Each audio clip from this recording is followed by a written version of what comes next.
Tonight, Donald Trump does a deal with the Democrats as Republican leaders McConnell and Ryan watch it go down. Also tonight, we're just hours away from Donald Trump Jr.'s appearance on Capitol Hill, behind closed doors, facing difficult questions about that meeting with the Russians in Trump Tower. And one of Trump's most powerful Republican critics doubles down, calling into question again whether the president is fit to lead. All of this playing out as the 11th hour gets underway.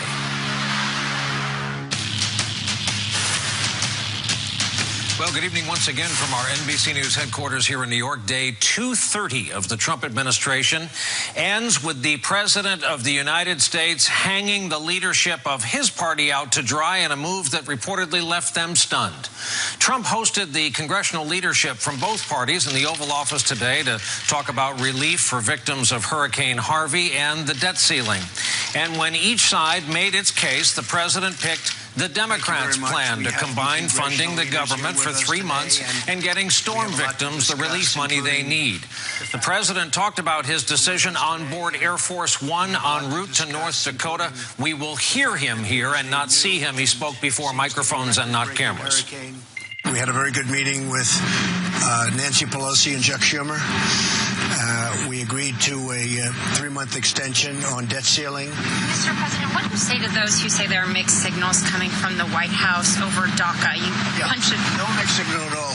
Congress, I really believe, wants to take care of the situation. I really believe it. We discussed that also today.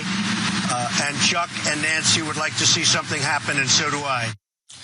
Though he did mention Chuck and Nancy, he did not mention their Republican counterparts, Mitch or Paul, during the airborne Q&A session.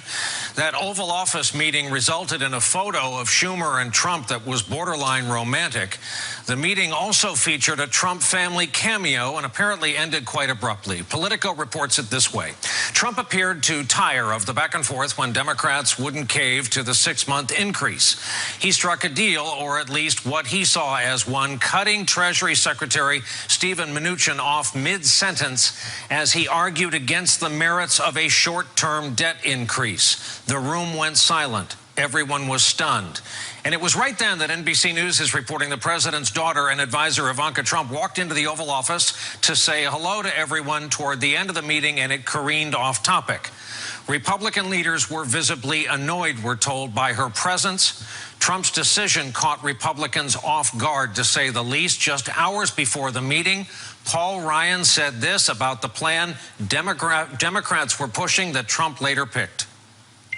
I think that's ridiculous and disgraceful that they want to play politics with the debt ceiling at this moment when we have fellow citizens in need to respond to these hurricanes so that we do not strand them. What the leaders you just described proposed is unworkable. Again, from Politico, just the night before, Ryan and his leadership team were told by White House officials that Trump would publicly endorse their plan, but that didn't happen. White House officials apologized to congressional leaders after the meeting, according to a GOP source on Capitol Hill. But the damage, of course, was done. Axios puts it this way. Sources inside and close to leadership have used the full range of expletives in text messages reacting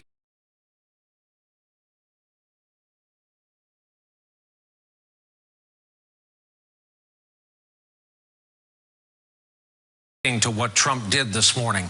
A different Axios headline dubbed today, Trump's day as a Democratic president. And that's in part because the president did not stop when he sided with Schumer and Pelosi, Nancy and Chuck. At a speech in North Dakota, he invited a Democratic U.S. Senator, Heidi Heitkamp, on stage with him. Heitkamp is up for re-election in 2018 in a state Trump won by more than 30 points, making her a very vulnerable seat in the Senate that Democrats would love to hold on to. And the president may have just given her the soundbite she needs for her campaign spots. Senator Heitkamp, Senator, come on up. These are great people. They work hard. They're for you 100%. And we just want their support because we need support. So thank you, Senator Heitkamp. Everyone's saying, what's she doing up here? But I'll tell you what. Good woman, and I think we'll have your support. I hope we'll have your support. And thank you very much, Senator. Thank you for coming up. Well, look at the time. Time to bring in tonight's leadoff panel. With us tonight, host of Deadline White House on this very network, weekdays at 4 p.m. Eastern, the former White House Communications Director under Bush 43, Nicole Wallace. And two of our MSNBC political analysts are with us from Washington. Chief White House Correspondent for the New York Times, Peter Baker, and National Political Reporter for the Washington Post, also the host of Washington Week on PBS, Robert Costa. Good evening and welcome to you all. And so, Nicole, here at Airtime last night, we were talking about the president wanting to have it both ways on DACA, backing off a little bit. Today, he kind of spent as part of the Democratic caucus.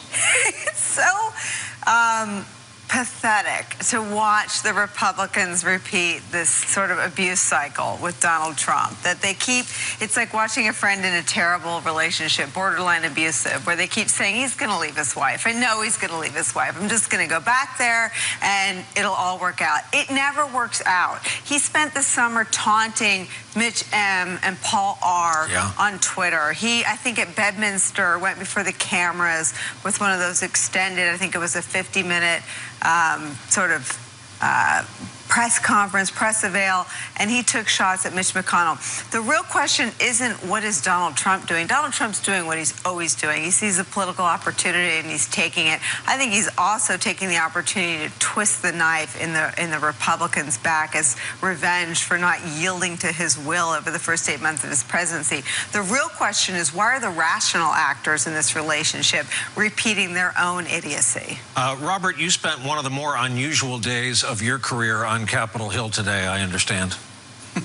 It's an intriguing day, and I was at the House and the Senate talking with lawmakers, Republicans, and they watched from afar, Brian, and they saw this president become not so much a Republican leader today, but an independent president, a defiant presence, and they're all puzzled, but they're also trying to navigate this. The president's clearly angry with some elements of the Republican leadership about how things have failed on health care and other initiatives, and now he's turning, to the surprise of many Republicans, to Democrats for a hand in figuring out the strategy for this packed fall schedule. It's really shaking up every plan that was laid by Republicans on Capitol Hill. So, Peter, Robert just opened this door, and you alluded to this in a piece you wrote for this evening, so let's walk right in. Devil's advocate.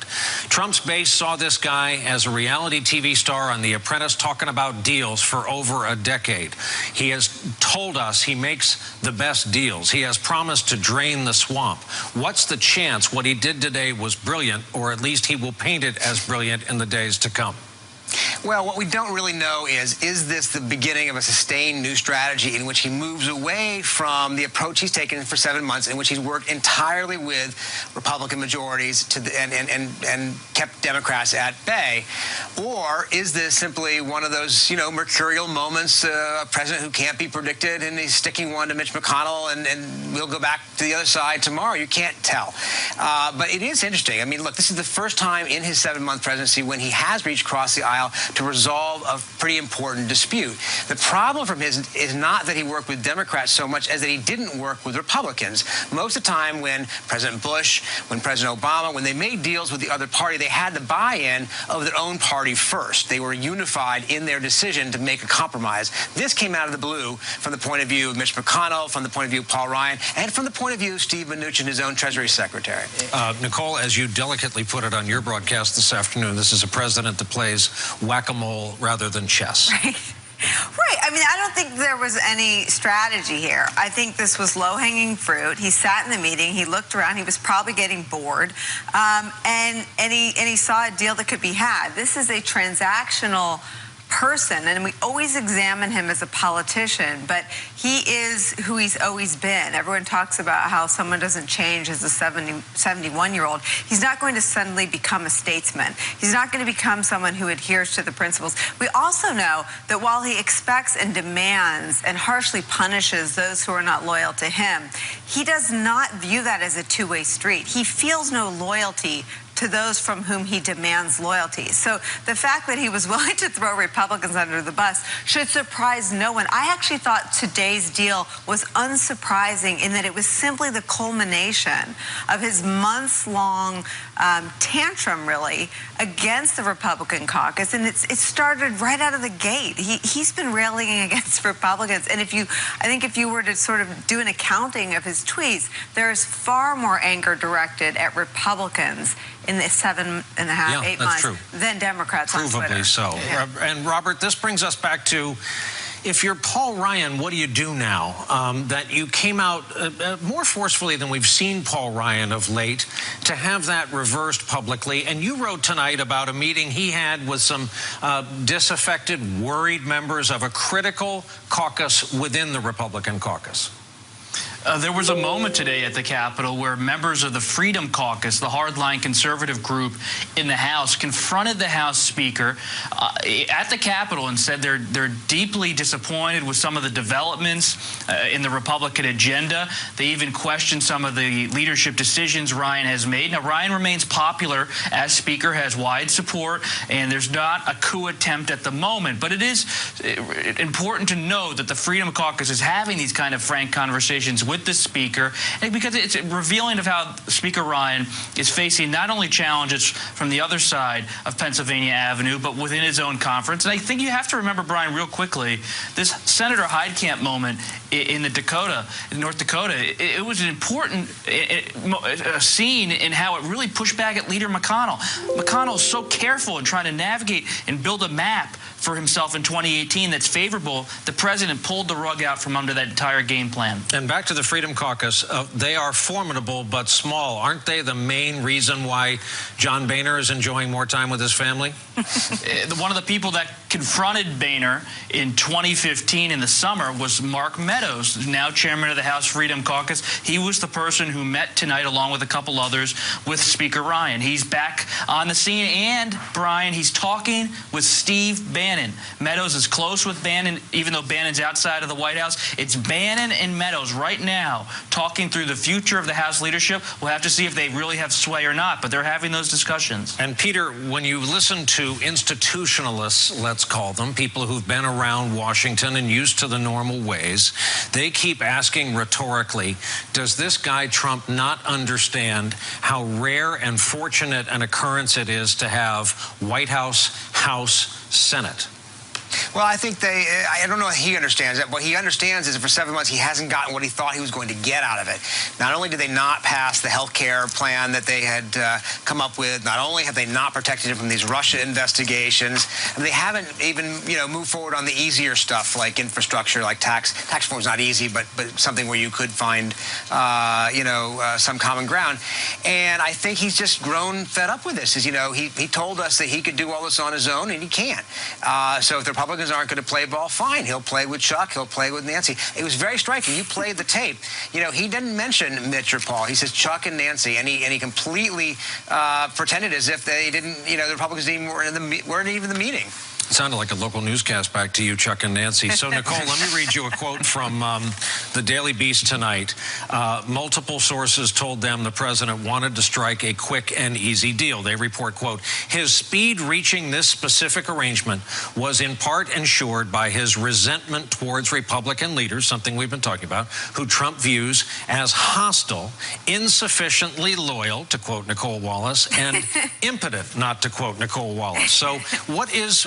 If you're the leader of the Senate, how do you play tomorrow and the day after and the week after that? Well, listen, I think you should just let him go down this road, because if he wants to topple, if he wants to weaken the Republican majorities in the House and Senate, he should wait and see how he enjoys their lack of protection from the Russia probe. He should wait and see how he enjoys impeachment proceedings. I mean, if he really wants to head down this road, he should speed down it and see how he likes it. And you and I covered, Speaker, the transition from Boehner to Ryan, and it was all about this exact dynamic that you've laid out tonight, about these sort of the cantankerous, ideological purists in the caucus being cats that Boehner simply couldn't herd anymore, and so he threw up his hands and said, you take it.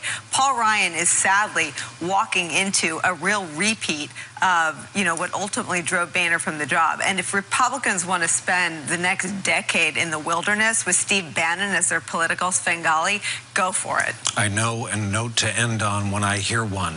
Our great thanks to our initial panel tonight, Nicole Wallace, Peter Baker, Robert Costa. Thank you all very much. Coming up, the president's son is heading to Capitol Hill really just hours from now to finally answer some questions about that Trump Tower meeting that came with the promise of dirt on Hillary.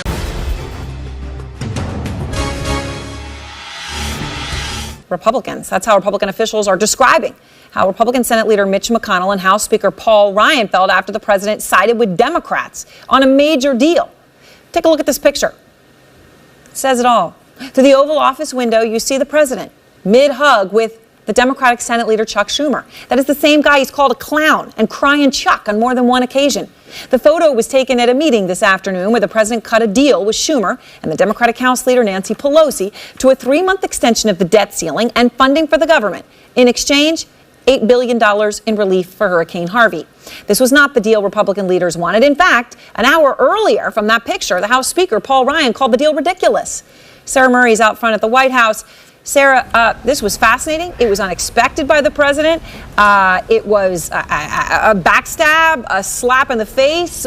It took Republicans by surprise. It absolutely did, Aaron. We saw a president who is not ideological generally reach across the aisle. And as you said, it blindsided Mitch McConnell and Paul Ryan, the members of his own party. Sources tell CNN that they were shell-shocked by the president's decision to do this, to go along with what Democrats had put on the table rather than with what Republicans were hoping to get out of this. But sources also tell CNN, look, the president went into this room in deal-cutting mode, in apprentice mode. And obviously, he has made clear that he is very frustrated with Republicans in leadership positions. He made that even clearer today. And by the way, Ivanka Trump, everybody loves Ivanka. Come up, honey. Should I bring Ivanka up? Come on. And this is yet another vignette in the president's day today. We also heard that Ivanka Trump popped her head in during this meeting, caused visible annoyance among some GOP leaders.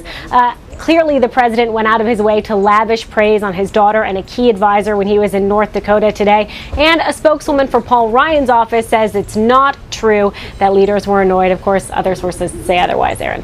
All right. Thank you very much, Sarah. And let's go now to Gloria Borger, our chief political analyst, along with former Republican Senator Rick Santorum and Jen Psaki, the White House communications director for President Obama. Gloria, oh, a picture can say so many things. The clown, crying Chuck Schumer. The president has called him this twice on Twitter. And here they are in the midst of a loving hug. Wow. Besties. I'm kind of wondering if you extended the lens of that, what the faces of the Republicans would look like. Because they were not so thrilled as Chuck Schumer. They believe that Chuck Schumer was bluffing the president and that, of course, the Democrats would have gone for a debt ceiling beyond 3 months. They believe the president threw them under the bus, to say the very least, because they didn't want to vote on the debt ceiling again. It's a politically toxic vote. They didn't want to vote on raising the debt ceiling again in December. They wanted to get it out of the way. His own Treasury Secretary had suggested that they ought to have a longer deadline on this, and the president paid absolutely no attention to him. So what we saw today clearly was a president who wanted to cut a deal, period. He wanted to cut a deal. He wanted to win something. He had been to Texas and was clearly affected by that and what's going on in Florida. And he was kind of sick of it. And he feels like he owes the Republican leadership absolutely nothing. Right. He spent much of his summer dissing the Senate Republican leader, Mitch McConnell. So he just handed it to the Democrats. I mean, Senator, it's incredible. You know, when you look at Mitch McConnell, right, they haven't met for a week. A month. I'm sorry. The first time they met in a month was yesterday. No love lost between the president and the majority leader, who opposed this deal along with Speaker Paul Ryan. And in fact, just an hour before that picture, before this deal that slammed them in the face or stabbed them in the back, I can't determine the better word to use, Paul Ryan slammed the plan just before the president signed it. Here he is. I think that's ridiculous and disgraceful that they want to play politics with the debt ceiling at this moment when we have fellow citizens in need to respond to these hurricanes so that we do not strand them. Ridiculous and disgraceful, and then their own president goes and cuts a deal with the people that they just called that. I mean, will Paul Ryan, Mitch McConnell, Senator, get revenge on the president? Will they make him pay for this? No, well, I don't know if they're going to get revenge on the president. I think, the president, as Gloria said, I think he's frustrated. I think he wanted to win, and he doesn't hold the leaders at this point in time in very high esteem because they haven't been able to deliver on the things that they promised that they could deliver on. So, look, I actually am surprised that the Democrats didn't do more of this. I mean, I think there's been a tremendous opportunity for a year for the Democrats to come forward and actually offer something to Donald Trump, and he's a transactional guy. If he can get votes to get something done, he'll do them, and so I think it's a shot across the bow to Republicans.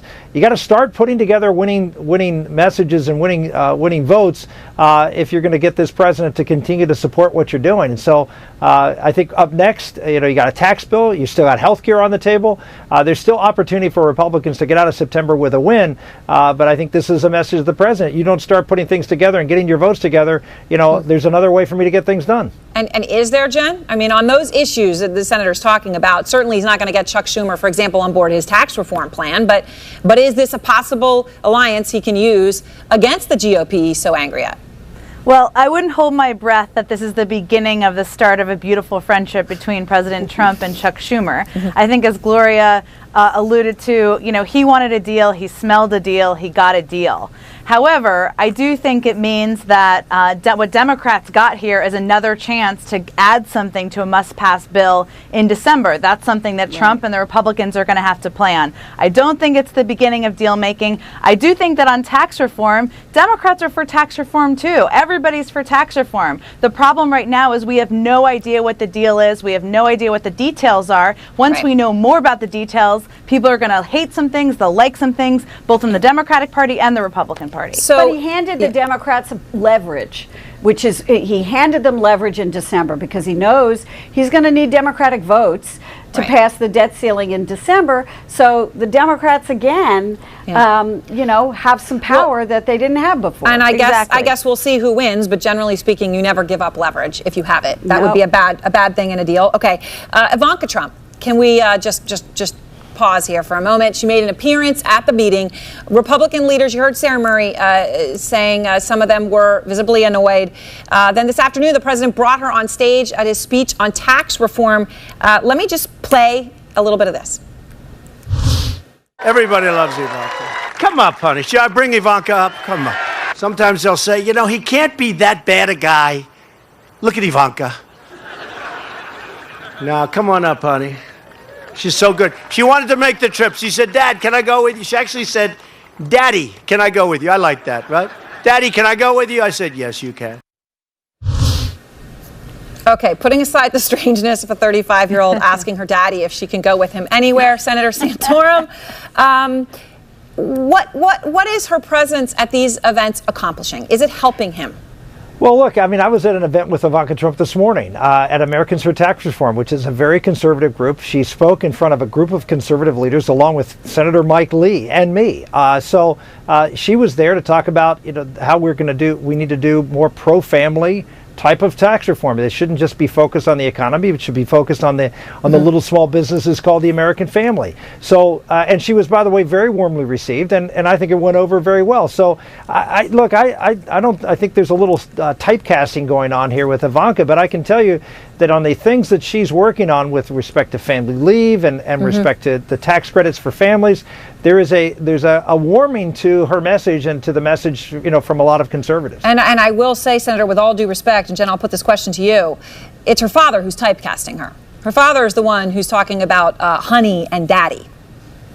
Well, I mean, he's talking about his daughter. I guess you can say those, and I give a little liberalization when you talk about my daughter. I mean, I call my 20-year-old daughter, Sweetie O. So I mean, I can get away with that. I think even at 30, I'd hope.